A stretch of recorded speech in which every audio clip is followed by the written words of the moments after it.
A noite caía pesada sobre a cidade, e com ela uma escuridão que parecia infiltrar-se na alma.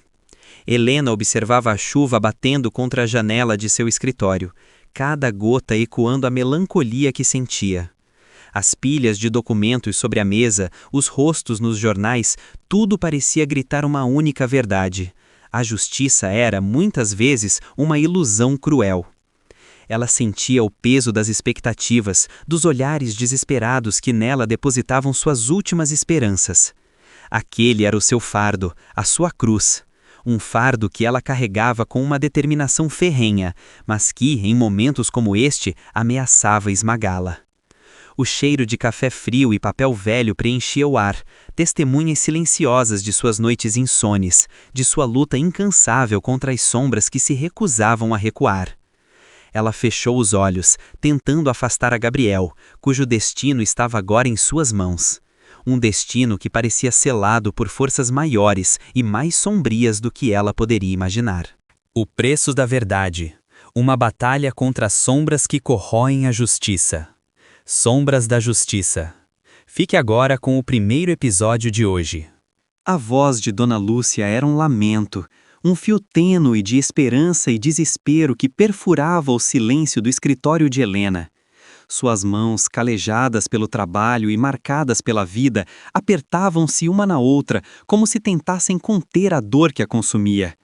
Ela contava a história de Gabriel, seu filho, um rapaz simples, trabalhador, cujo único crime parecia ter sido estar no lugar errado, na hora errada. Ele não faria isso, doutora. Meu Gabriel é um bom menino. Eles o acusaram sem provas, sem motivo. Eu sei que ele é inocente. As palavras saíam entre soluços, cada uma carregada de uma fé inabalável na pureza de seu filho e de uma agonia profunda pela injustiça que o aprisionava. Helena ouvia, cada detalhe gravando-se em sua mente, sentindo a urgência e a verdade por trás daquela súplica. O caso de Gabriel era mais um na longa lista de vidas destruídas por um sistema falho, mas este, ela sentia, tinha um quê de particularmente cruel. Helena sabia que aceitar o caso de Gabriel significava mergulhar em águas turvas, talvez mais profundas do que qualquer outro em sua carreira. As evidências apresentadas contra ele eram frágeis, mas a máquina da justiça, quando movida por interesses ocultos, podia ser implacável. Ela sentia um calafrio, mas também uma faísca de indignação que acendia sua determinação.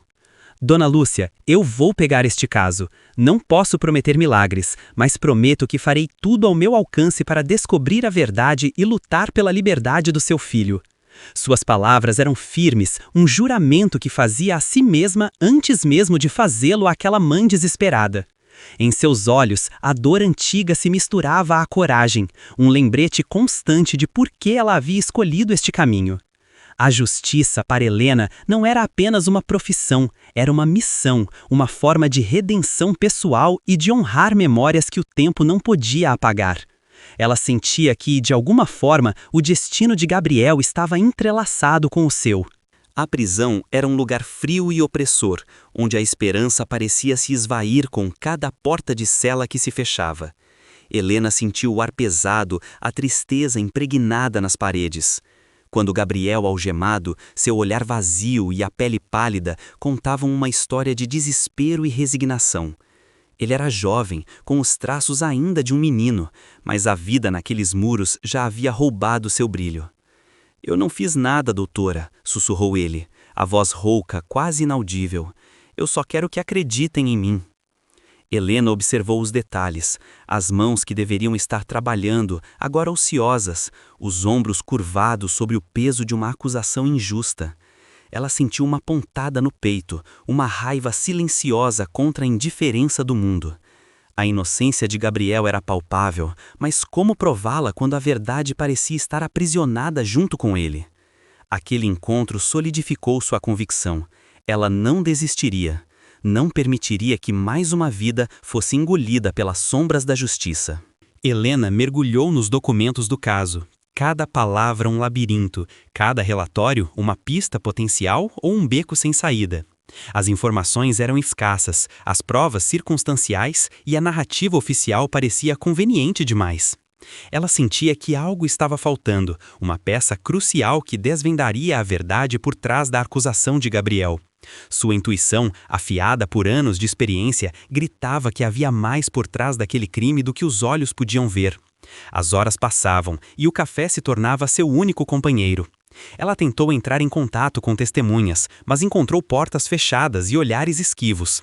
Telefonemas não eram retornados e e-mails permaneciam sem resposta. A resistência era palpável, quase como se uma força invisível estivesse agindo para abafar qualquer tentativa de investigação mais profunda. Helena sabia que não seria fácil, mas a dimensão do silêncio e da evasão a deixava ainda mais alerta. Isso não era apenas um caso de erro judiciário, era algo muito maior. Enquanto folheava os autos, uma memória distante invadiu a mente de Helena, um eco de sua própria infância. Há um homem íntegro e justo sendo injustamente acusado e tendo sua reputação destruída por um escândalo que nunca foi provado. Ela era apenas uma menina, mas a dor e a impotência daquele período moldaram quem ela se tornou. A semente da advocacia foi plantada ali, no desejo ardente de lutar contra a injustiça que viu de perto. Cada caso, cada cliente era uma chance de reescrever uma história, de dar voz aos que foram silenciados. Aquele trauma familiar a transformou em uma advogada feroz, incansável, mas também a deixou com cicatrizes profundas, uma desconfiança latente no sistema. O caso de Gabriel não era apenas um trabalho, era uma ressonância de seu próprio passado, um lembrete vívido do quão frágil a verdade pode ser e do quão fácil é para os poderosos manipulá-la. Ela sentiu o peso de ambos os destinos em seus ombros.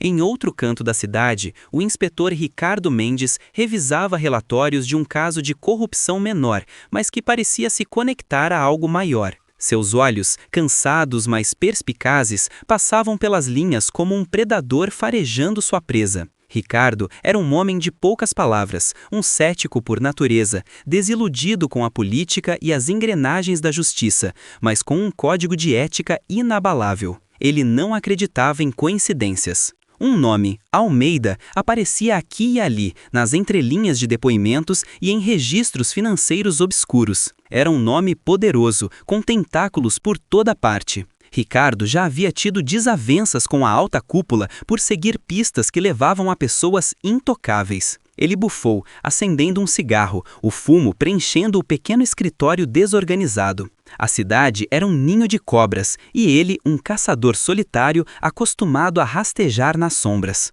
O caso de Gabriel, o jovem acusado de roubo e agressão, havia passado por sua mesa, mas ele o considerou um caso menor. Agora, porém, algo o fazia repensar. Helena releu o depoimento de uma das supostas testemunhas, um homem que afirmava ter visto Gabriel fugindo. Da algo não batia. A descrição da roupa de Gabriel, a direção da fuga, até mesmo a hora exata, pareciam inconsistentes com outros relatos e com o perfil do próprio Gabriel.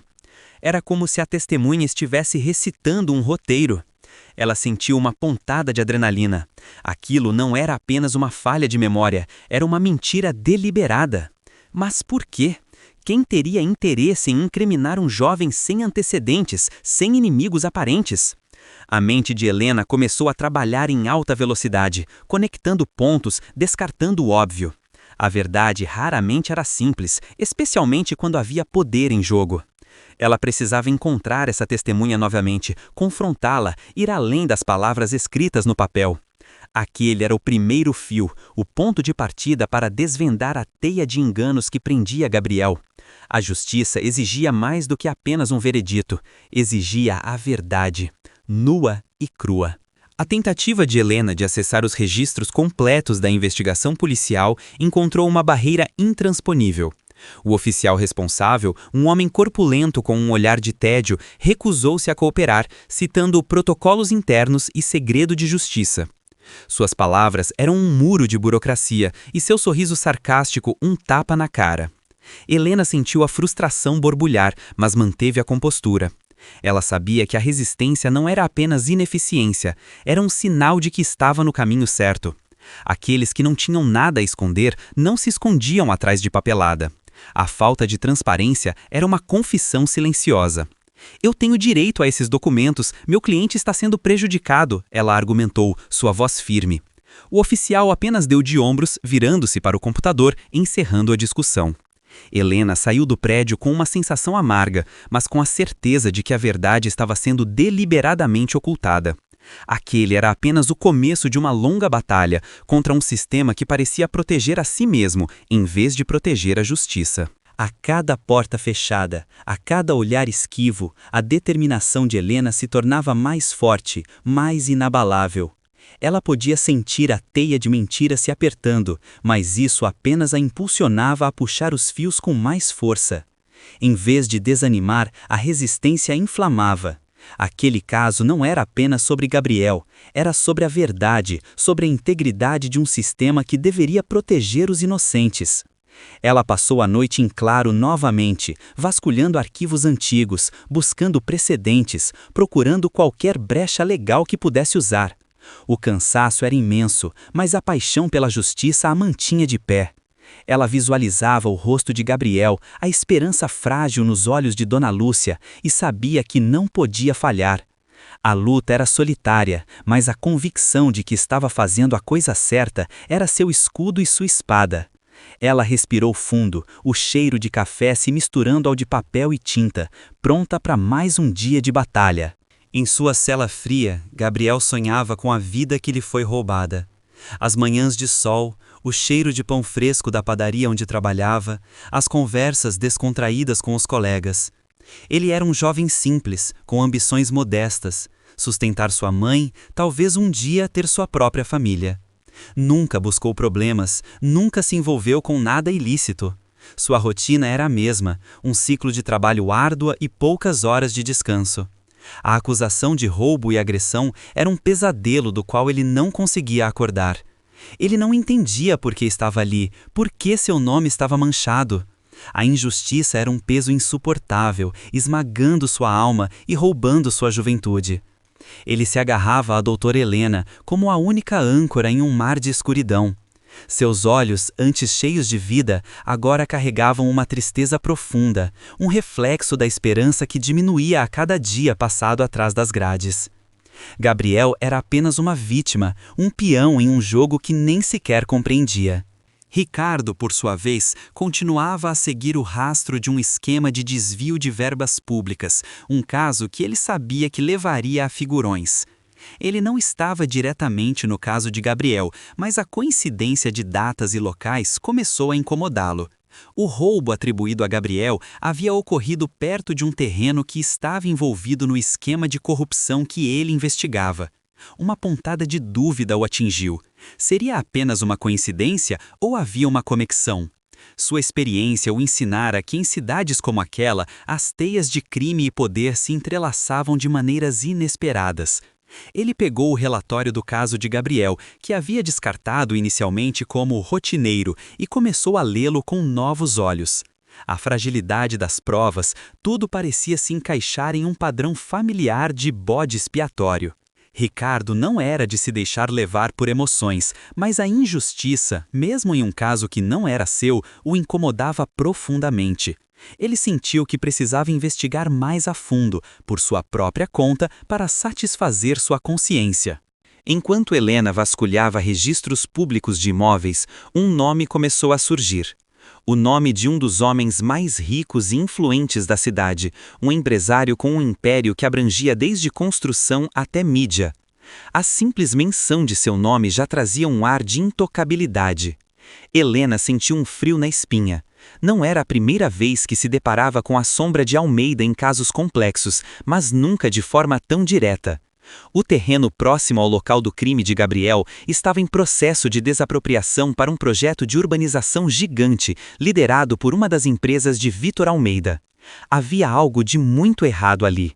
Um jovem sem recursos sendo acusado de um crime que convenientemente abria caminho para um empreendimento milionário.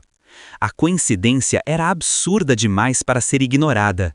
Helena percebeu que não estava apenas lutando por Gabriel, estava prestes a desafiar um gigante e os riscos eram imensos. A partir daquele momento, cada passo de Helena se tornou mais cauteloso, mais calculado. Ela sentia que estava pisando em um campo minado, onde qualquer movimento em falso poderia ter consequências desastrosas. O silêncio que antes a frustrava, agora a amedrontava. A sombra de Victor Almeida era longa e parecia cobrir todos os cantos da cidade. Ela começou a sentir olhares, a desconfiar de telefonemas, a notar carros que pareciam segui-la. Era a paranoia ou uma ameaça real? A linha era tênue. Seus dias eram preenchidos por pesquisas exaustivas e noites insones, onde os medos se manifestavam com mais intensidade. Ela sabia que estava se aproximando de algo grande, algo que muitos queriam manter escondido. A verdade, ela percebeu, não era apenas um ideal, era uma arma, e aqueles que a possuíam podiam ser mortais.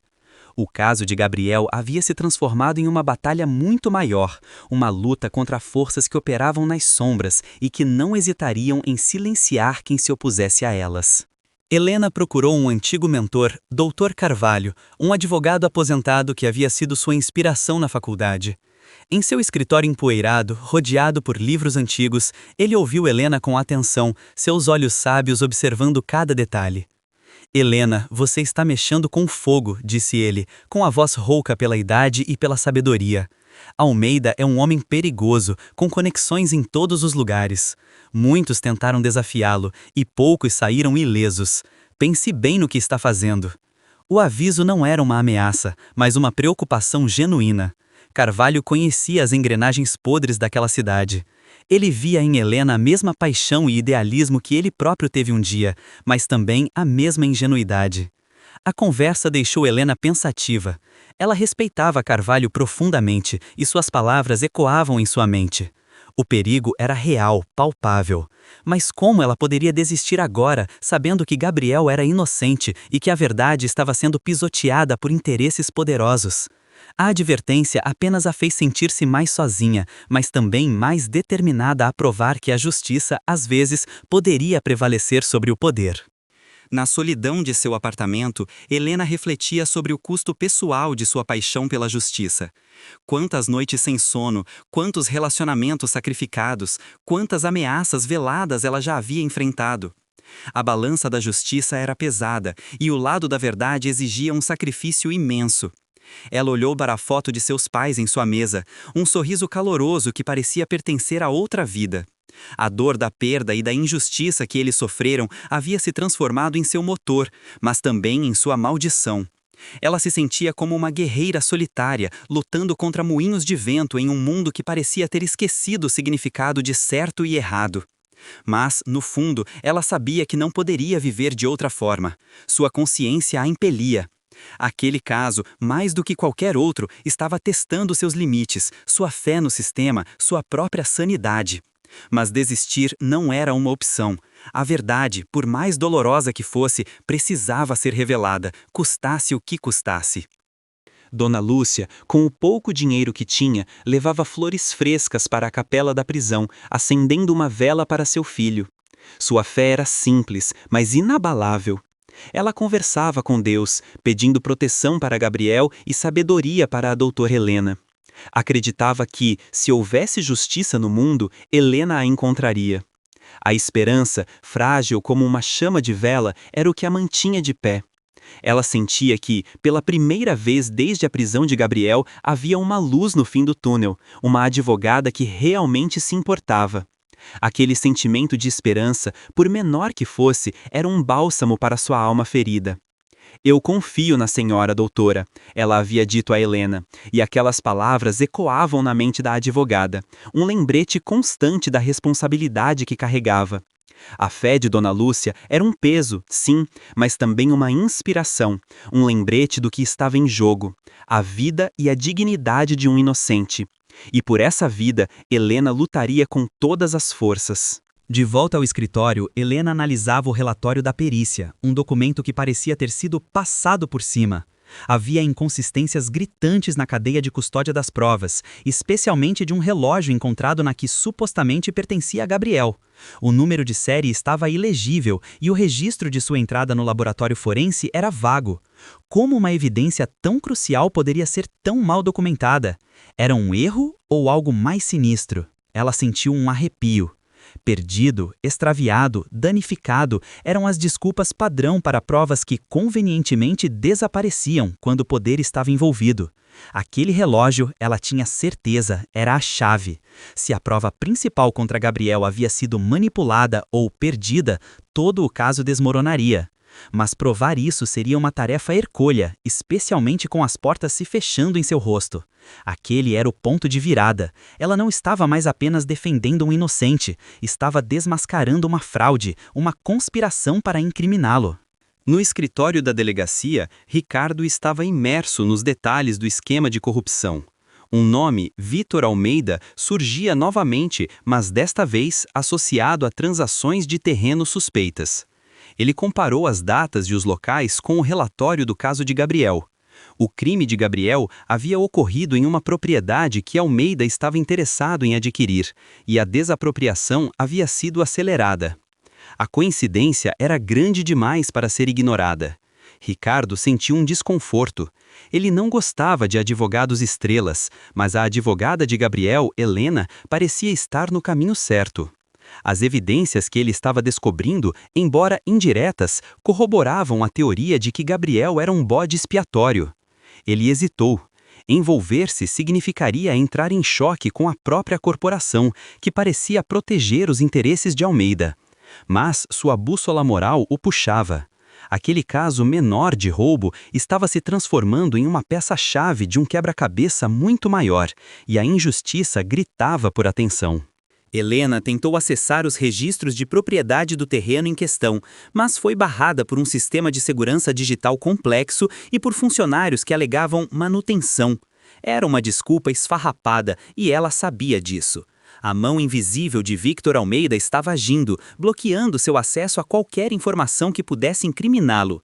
A cada tentativa frustrada, a raiva de Helena crescia, alimentando sua determinação.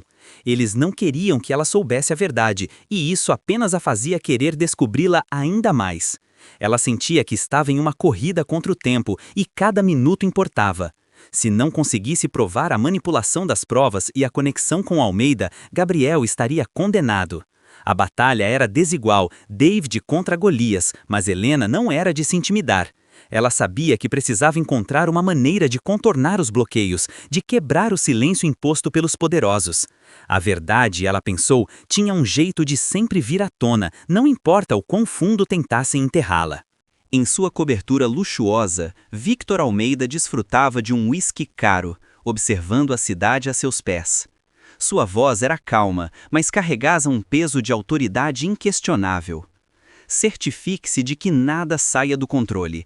Este projeto é vital para nossos interesses. Ele falava ao telefone, seus olhos fixos no horizonte, sem uma pitada de preocupação. Para ele, as pessoas eram meros peões em seu tabuleiro de xadrez, facilmente substituíveis, facilmente silenciáveis. O nome de Gabriel Silva era apenas uma nota de rodapé em um de seus muitos relatórios. A advogada Helena Vasconcelos era um incômodo, uma mosca que precisava ser esmagada antes que se tornasse um problema maior. Ele não tolerava falhas, nem desafios à sua autoridade. Seu império foi construído sobre uma base de poder e influência, e ele faria de tudo para mantê-lo intacto. A ética e a moral eram mamonceitos para os fracos. Para Vítor Almeida existia apenas o poder, e ele o exercia com maestria, nas sombras, onde ninguém podia vê-lo agir. A frustração de Helena era palpável, mas ela se recusava a se render. Socou a mesa de seu escritório, sentindo a raiva queimar em suas veias. "Eles não vão me parar", ela murmurou para si mesma, sua voz carregada de uma promessa silenciosa. O rosto de Gabriel, o desespero de Dona Lúcia eram os combustíveis que a mantinham de pé. Ela sabia que estava em desvantagem, que lutava contra um inimigo poderoso e invisível, mas isso apenas a fazia querer lutar mais. Desistir seria trair seus próprios ideais, trair a memória de seu pai, trair todos aqueles que um dia acreditaram na justiça. Ela se sentia cansada, exausta, mas a chama da esperança, por mais fraca que fosse, ainda ardia em seu peito. A verdade era um direito, não um privilégio, e ela faria de tudo para que ela viesse à tona. Aquele era o seu juramento, sua razão de ser. Ela não era uma heroína, mas uma advogada que se recusava a aceitar a injustiça como parte da vida. E por isso, ela continuaria a lutar, mesmo que estivesse sozinha. Enquanto Helena se aprofundava na teia de intrigas, uma figura misteriosa a observava de longe. No banco de um carro escuro, estacionado na rua oposta ao escritório de Helena, um homem com um chapéu e óculos escuros a monitorava com um binóculo. Ele fazia anotações em um pequeno caderno, seu rosto ilegível na penumbra. Não havia emoção em seus movimentos, apenas uma eficiência fria e calculista. Quem era ele? A mando de quem agia? A presença silenciosa e constante daquela figura adicionava uma camada de suspense e perigo à vida de Helena. Ela não sabia que estava sendo vigiada, que cada um de seus movimentos estava sendo registrado. A cidade, antes um campo de batalha, agora parecia uma prisão invisível, onde ela era a presa. A sensação de estar sob constante escrutínio, de ter sua privacidade invadida, era um lembrete constante de que estava se aproximando de algo que muitos queriam manter escondido a qualquer custo. O jogo estava se tornando perigoso e as apostas cada vez mais altas. Helena decidiu confrontar o gerente do cartório de imóveis, um homem pequeno e nervoso que parecia suar frio sob seu olhar inquisidor. Ele se recusava a liberar os documentos completos do terreno, alegando ordens superiores. Quem deu essas ordens? Helena perguntou, sua voz baixa, mas firme. O gerente gaguejou, seus olhos desviando-se para o lado, para a porta. Eu não posso dizer, doutora. Minha família. Eu tenho medo. O medo era palpável, uma barreira mais forte do que qualquer burocracia. Helena percebeu que aquele homem não era um vilão, mas uma vítima da mesma rede de poder que prendia Gabriel. A impotência do gerente era um reflexo da força do inimigo. Ela sabia que pressioná-lo mais não adiantaria, ele estava amordaçado pelo terror. Aquele confronto, embora não tenha rendido documentos, revelou a extensão do controle de Vítor Almeida sobre a cidade. O medo era a moeda de troca, e muitos pagavam seu preço. Helena sentiu que precisava encontrar alguém que tivesse coragem o suficiente para falar, alguém que não tivesse medo de enfrentar as sombras.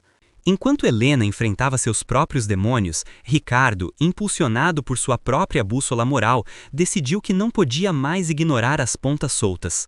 Ele começou a investigar as movimentações financeiras de Vítor Almeida com mais afinco, usando seus contatos antigos na Polícia Federal e em agências de inteligência. Eu não confio em advogados, mas confio no meu instinto, ele pensou, enquanto revisava planilhas e extratos bancários. A corrupção era um câncer e ele se recusava a ser cúmplice, mesmo que por omissão. A ideia de que um jovem inocente pudesse estar pagando por um crime que servia aos interesses de Almeida era inaceitável para ele. Ele sabia que estava se arriscando, que poderia perder seu distintivo, talvez até sua vida, mas a verdade era mais importante. Ricardo era um lobo solitário, acostumado a operar fora das regras, e aquele era o momento de seguir seu próprio caminho, sua própria justiça. Ele não tinha nada a perder, exceto sua integridade, e isso ele guardava a 7 chaves. Em um café discreto, Helena encontrou-se com um homem de meia idade, com um olhar cansado, mas que irradiava uma ponta de coragem. Era Marcos, um ex-funcionário de Vítor Almeida, demitido injustamente após questionar algumas transações. Ele havia sido contatado por um dos antigos colegas de Helena, que confiava nela. Eu vi coisas, doutora, coisas que me fizeram perder o sono, Marcos sussurrou, olhando ao redor com nervosismo. Almeida não tem escrúpulos, ele faria qualquer coisa para conseguir o que quer. Ele hesitou, o medo ainda presente em seus olhos, mas a injustiça que ele próprio sofrera e a que via em Gabriel o impulsionou a falar. Helena o ouviu com atenção, cada palavra um tijolo na construção da verdade. Aquele homem era a peça que faltava, a voz que ousava se levantar contra o gigante. O risco era imenso para Marcos, mas sua consciência finalmente o havia impelido a agir. Helena sentiu uma onda de alívio e esperança. Finalmente, uma brecha nas sombras, uma luz no fim do túnel. Marcos entregou a Helena uma pequena unidade USB. Isto é tudo que eu consegui copiar antes de ser demitido. São registros de transações, e-mails, memorandos internos.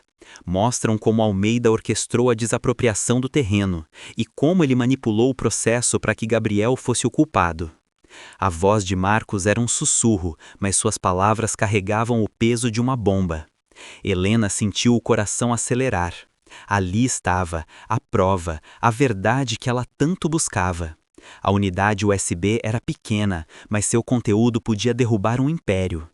Marcos explicou os detalhes, como o relógio de Gabriel foi plantado na coma, a testemunha foi paga para mentir, como a polícia foi orientada a focar apenas em Gabriel. A dimensão da conspiração era assustadora.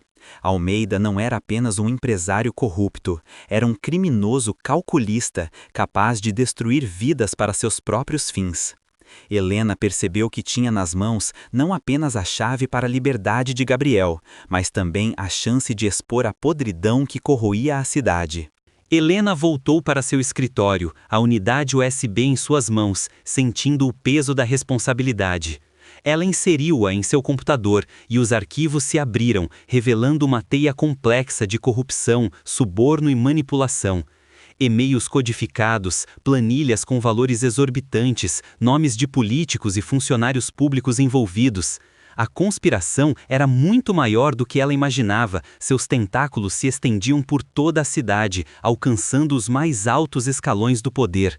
Gabriel era apenas uma pequena peça em um jogo muito maior, um sacrifício conveniente.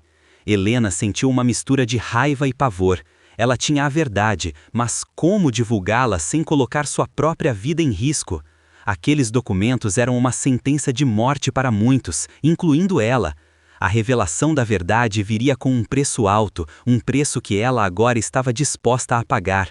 Ela sabia que precisava agir com cautela, mas com rapidez. O império de Victor Almeida estava prestes a desmoronar, mas ele não cairia sem lutar. Enquanto Helena analisava os documentos, seu telefone tocou. Era um número desconhecido. Ela atendeu e uma voz distorcida, metálica, disse: "Cuidado, advogada. Certas verdades são melhor deixadas enterradas. Você não vai querer ser a próxima a ser." A ligação caiu. Helena sentiu um calafrio percorrer sua espinha. A ameaça era clara, direta. Eles sabiam que ela estava se aproximando. O medo era real, mas a raiva superou-o. Não era mais apenas sobre Gabriel, era sobre sua própria vida, sobre sua liberdade, sobre o direito de buscar a verdade. Ela olhou para a unidade USB, para os nomes nos documentos. Não havia volta. Ela havia cruzado a linha e agora precisava lutar. Aquele aviso, em vez de intimidá-la, apenas a fez sentir-se mais determinada a expor a todos os envolvidos. O jogo havia começado e ela não tinha a intenção de perder. Em um café diferente, Ricardo lia um jornal, fingindo desinteresse, enquanto observava um homem que ele sabia ser um dos capangas de Almeida. O homem falava ao telefone e Ricardo conseguiu ouvir algumas palavras soltas: advogada, problemas, resolver. A descrição se encaixava perfeitamente com Helena. Ricardo sentiu um aperto no peito. Ele não confiava em Helena, mas a ideia de que ela estivesse em perigo por causa da verdade o incomodava profundamente. Ele discretamente enviou uma mensagem de texto para um contato na polícia, pedindo para ficar de olho no escritório de Helena. Era uma medida de precaução, um reconhecimento silencioso de que estavam no mesmo lado da batalha. Os caminhos de Ricardo e Helena estavam se cruzando, mesmo sem que eles soubessem. A cidade era pequena demais para esconder segredos, e os dois, cada um a seu modo, estavam puxando os mesmos fios da teia de Almeida. A verdade estava prestes a ser revelada, e eles eram as peças-chave desse quebra-cabeça mortal. Helena sabia que não podia mais esperar. A ameaça era real, e a cada minuto que passava, Gabriel corria mais perigo. Ela precisava agir, e rápido. Os documentos na unidade USB eram a prova irrefutável da inocência de Gabriel e da corrupção de Victor Almeida. Mas como divulgá-los de forma segura, sem ser silenciada? Ela pensou em jornalistas, em contatos na mídia, mas sabia que Almeida tinha influência em todos os lugares. Aquele era o momento de tomar uma decisão arriscada, de confiar em seus instintos e em sua coragem. Ela não podia se dar ao luxo de hesitar. O destino de Gabriel, e talvez o seu próprio, dependia de sua próxima jogada. Ela sentia a pressão, a urgência, mas também uma clareza de propósito que a impulsionava. Não havia mais tempo para medo, apenas para ação. A verdade, ela sabia, era uma força poderosa, capaz de derrubar os mais fortes, mas apenas se tivesse uma voz para ser ouvida. Helena pegou a unidade USB, embrulhou-a em um lenço de seda e a escondeu em um compartimento secreto de sua bolsa. Ela sabia que precisava se encontrar com um contato de confiança, alguém fora da rede de Almeida, que pudesse ajudar a divulgar as provas. Era um risco enorme, mas a única chance que tinha. Enquanto saía do escritório, a cidade parecia mais escura, mais ameaçadora. Cada sombra, cada carro passando, parecia esconder um perigo. Ela sentiu o coração batendo forte, mas sua mente estava focada. Ela estava prestes a desencadear uma tempestade, a expor a verdade que muitos queriam manter enterrada. Aquele era o seu momento, o momento de lutar pela justiça, não importa o preço. Ela sabia que estava sozinha, mas a verdade estava com ela, e isso era mais poderoso do que qualquer exército. A noite era longa e os perigos incontáveis, mas Helena estava pronta para a batalha.